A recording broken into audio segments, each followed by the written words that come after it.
friends, and welcome back to the channel. So today is a video kind of response to you guys.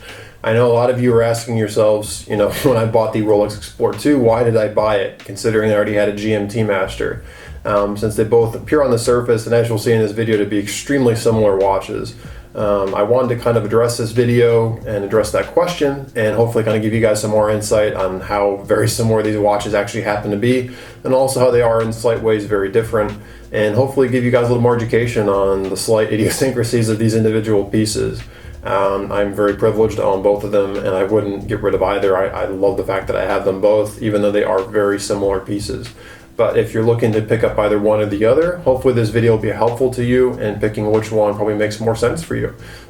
So with all that said, guys, let's go ahead and just jump straight into the video. I do my wristwatch check, but you're about to see the GMT Master in about 5 seconds anyway, so let's just go straight there. By the time this video is over, you're probably going to be asking yourself the same question that I get asked all the time, which is, why would you own both of these pieces? And the reality is as you're going to see in this video, they are ludicrously similar. They do still feel very different to me in terms of their personality, and I am very fortunate and very happy to have both of them in my collection. But as you're going to see in this video, they have so much in common that it really is striking and surprising to consider the drastic price difference that these two watches come with. On the secondhand market, an average price difference between each of these pieces is about $2,000. And when you realize that these watches are so similar, the fact that the GMT Master over here on my left consistently cost about $2,000 more than an equivalent Explorer is kind of hard to understand. And I frankly won't try to make sense of it, because I don't really understand why it costs that much more.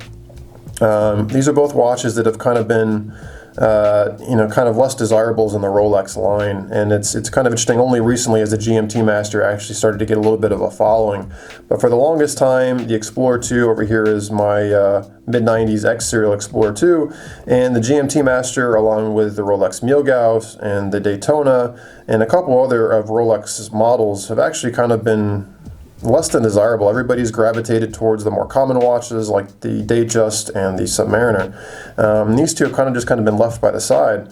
And it's interesting now, you're kind of seeing over time people begin to appreciate things that they didn't appreciate when they were new. And these vintage GMT Masters are starting to climb in value quite rapidly.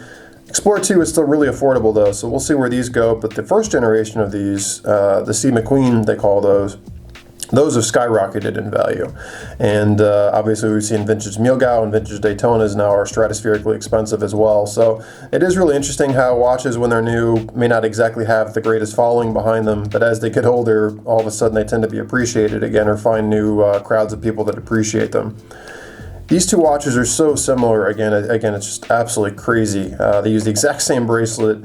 The case, they both use a 40mm case, and if there are differences, I would need to talk to somebody at Rolex, because in my mind they look nearly identical. I know some of you in the comments will know more about that than I do, but in wearing these every day, the cases were identical. And the other thing that's identical about them is actually the movement. The movement is the Rolex in-house 3185 movement. Now this movement first entered service, I believe, about 1988. And it uses a lot of common things you'd expect with the Rolex. It is, of course, COSC certified, has a Piguet hairspring, it has a yoke winding system, it is a bi-directional rotor, they both have hacking seconds, they both have a GMT indication, they both have about 50 hours of power reserve, 28,800 beats per hour, and a lot of really desirable features about them. And they're both obviously using the same movement, have the same 31 jewels in them. This is a very rugged movement. I believe the architecture is based off of Rolex's 3035, 3135 architecture. Those in you comments that know differently, feel free to correct me, but I believe that's where they come from.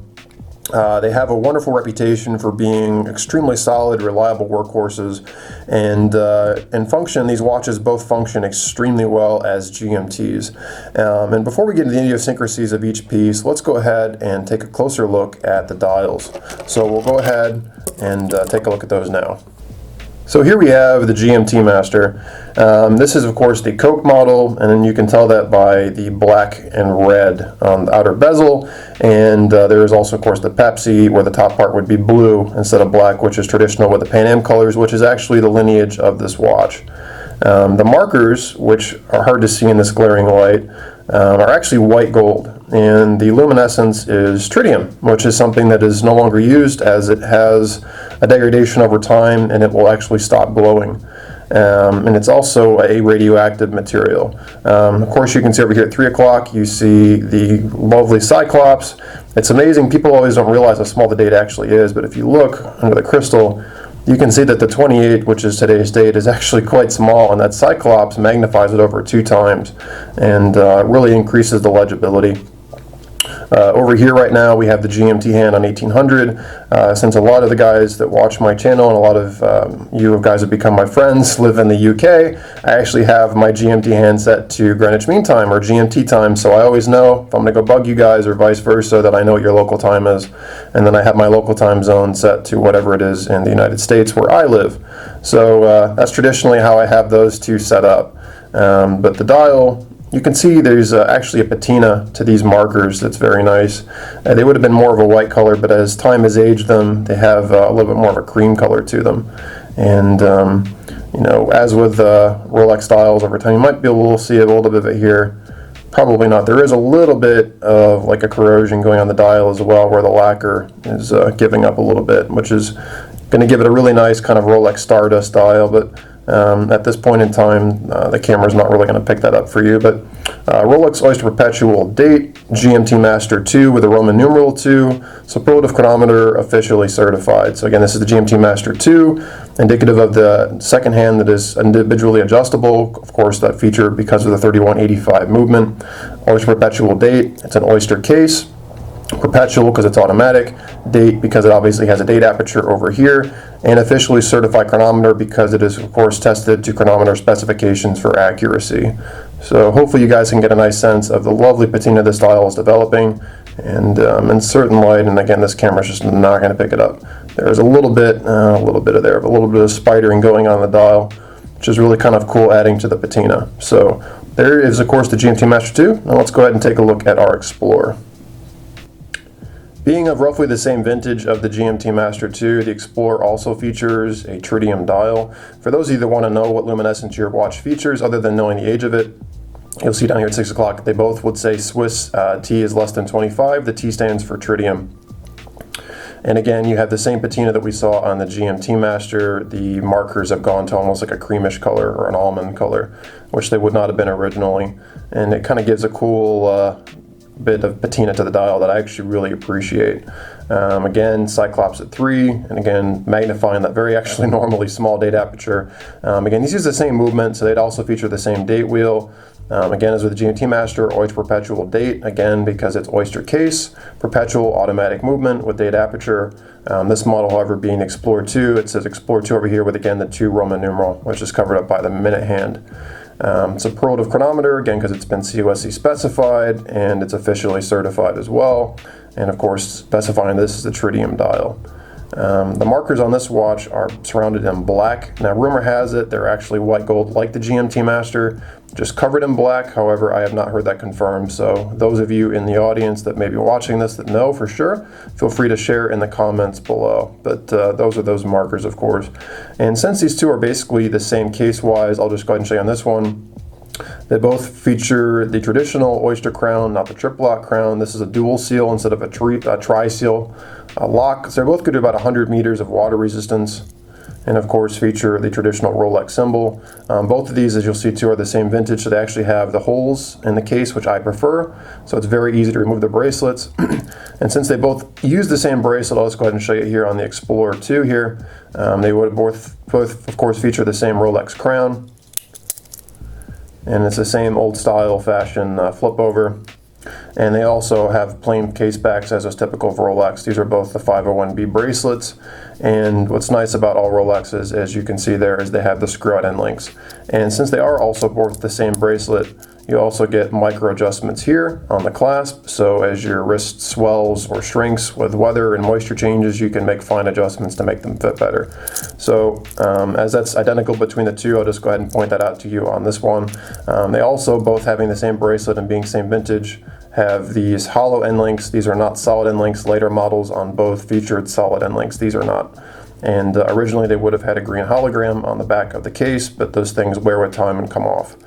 Also, they both would feature brushing on the center links, and on the side they feature this nice high polish, and the same goes on the sides of the case, high polish, and then brushed on top, which is a nice aesthetic, and both feature the same sapphire crystal. So, but there's again another close-up of the Explorer II dial. And with that said, let's go ahead and, alright, so here we go again. So again, as I've just showed you on the Explorer, the GMT Master has the exact same bracelet, exact same holes on the case, same case back, and also features the same, you know, traditional old school fold over Rolex bracelet. So they are virtually identical. And again, same with the cases, brushed on the side. They're both exactly the same profile. Without seeing the bezel on the GMT, you'd be hard pressed to tell which one is which. There is ever so slightly, apparently to my eye, a difference. However, I can't tell if it's just my mind playing tricks with me.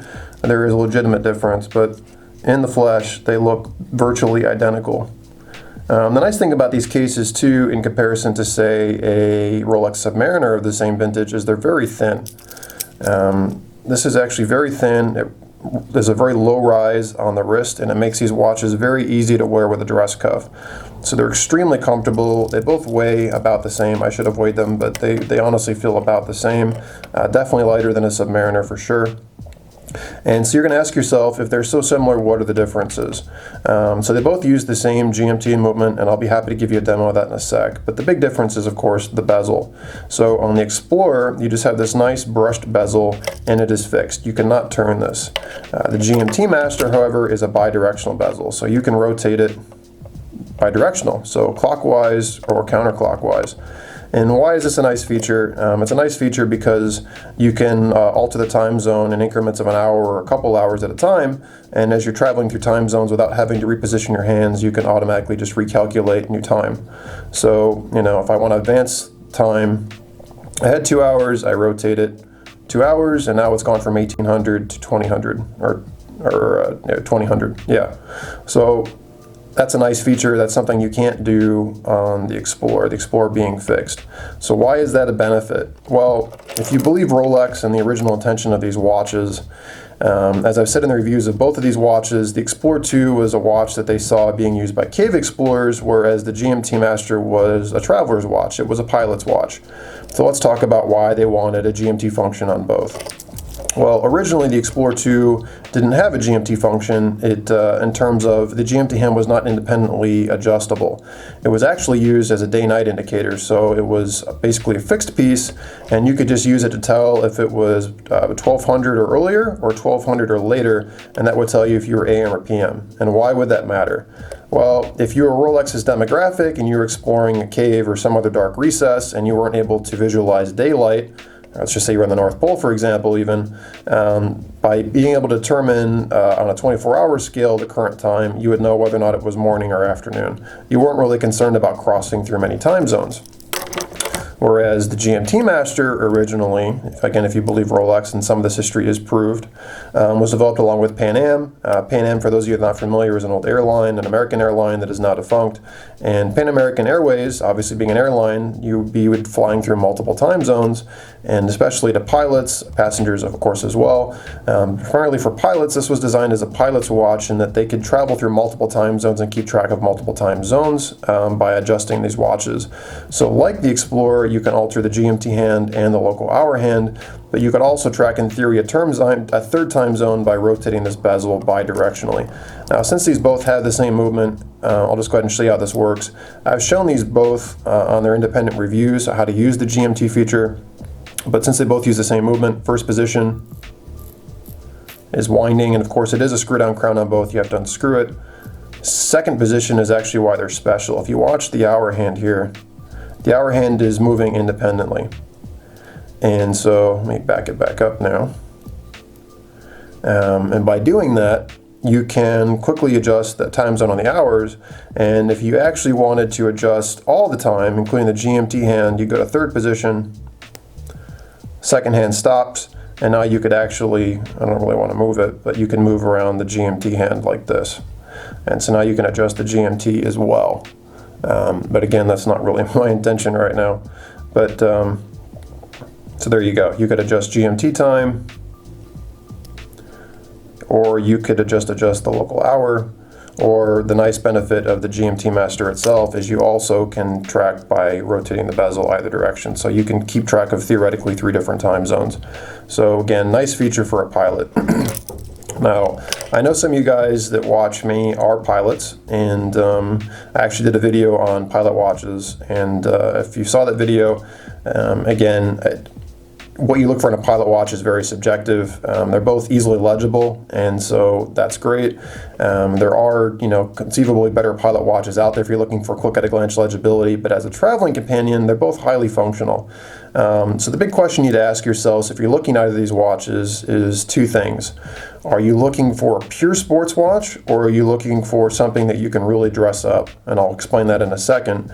And 2, do you really think you would get a benefit of having this bi-directional bezel? So the bi-directional bezel is something you're going to have to decide on your own. But when I say you're looking for a true sports watch or not, let's talk about some differences in terms of how you can spec these guys out. So the Explorer II is a very basic watch. What do I mean by that? I mean it only comes in stainless steel like you see here.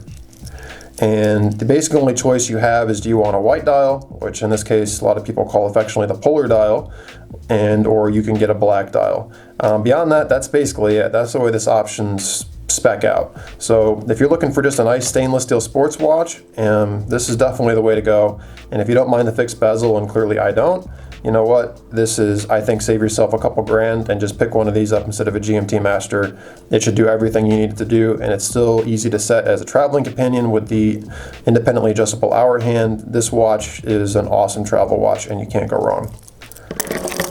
That said, if you're looking for a little bit more of a dress watch, my example here is, of course, the 16710 in stainless. However, the GMT Master can be dressed up a lot more.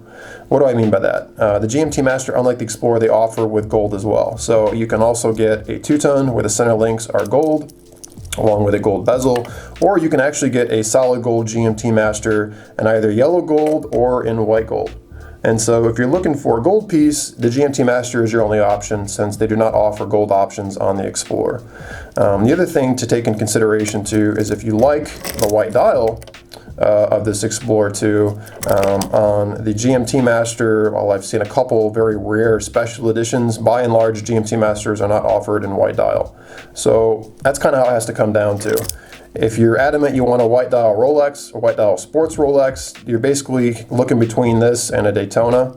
And there's a couple special editions of the Milgauw, if I remember, but those are your options. The GMT Master is more than likely not going to be an option for you. If you're looking for a gold piece, the Explorer is not going to work for you. You can get GMT Masters and different gold options, yellow gold, white gold, rose gold, etc. If you really feel like you're going to be using the extra benefit of a bi-directional bezel, then the GMT Master is for you, because this again is a fixed bezel. And then of course, beyond both of those things, some of this is just going to come down to an aesthetic thing. Some people, and I know actually a lot of people, prefer the look of the GMT Master. It kind of gives you a little bit of the look of a Submariner. It's got that more kind of masculine, as some would say. Again, this is what people think. I think they both look pretty masculine, if I'm honest. Whether or not that's good or bad, this is up to you. But they think this is definitely more of a traditional Rolex looking watch. Some people aren't really sure what to make of this just fixed bezel. So at the end of the day, guys, these watches are so similar, it's crazy. By the way, too, you'll also notice that the size of the Rolex logo and the print and the dial, there are of course differences there as well, but overall you can tell the dials are very, very similar as well. But it really comes down to a personal choice. Smart money, to my mind, says if you just want a Rolex GMT watch, you want a highly functional Rolex watch, period, you're not concerned about precious metals, and you don't think you'd be using a bi-directional bezel and you like them both about equally, I think save yourself $2,000 and buy the Rolex Explorer II. I've said it in the review of this watch, and I still believe it, at least at the time of this video. I think these watches are hugely underpriced, and I think they only have room to go up from here. And I think that they're underappreciated in the Rolex world. I think that this is a great buy. That said, the GMT Master II is an icon. And I love this watch, and I love it every bit as much as my Explorer II, and I feel very privileged that I get to own both of these watches, and I have no interest in selling my GMT Master. I had the GMT Master before the Explorer, and I don't feel like it's been made redundant because of the Explorer II. It very much has its own character to me, even though it's essentially the same watch. So I think both are awesome watches. I would highly recommend you pick up either. But again, from a functional perspective, the extra $2,000 or so you're spending to pick up one of these guys, you may or may not be seeing the benefit of. And by the way, to those of you that are interested in precious metals, the two-tone versions actually typically are cheaper on the GMT Master used than the stainless steel versions, and they're actually much harder to sell than the stainless. If you're looking for a long-term watch you may eventually sell, go for stainless steel. As with all Rolexes in general, stainless tends to be easier to sell and hold its value better.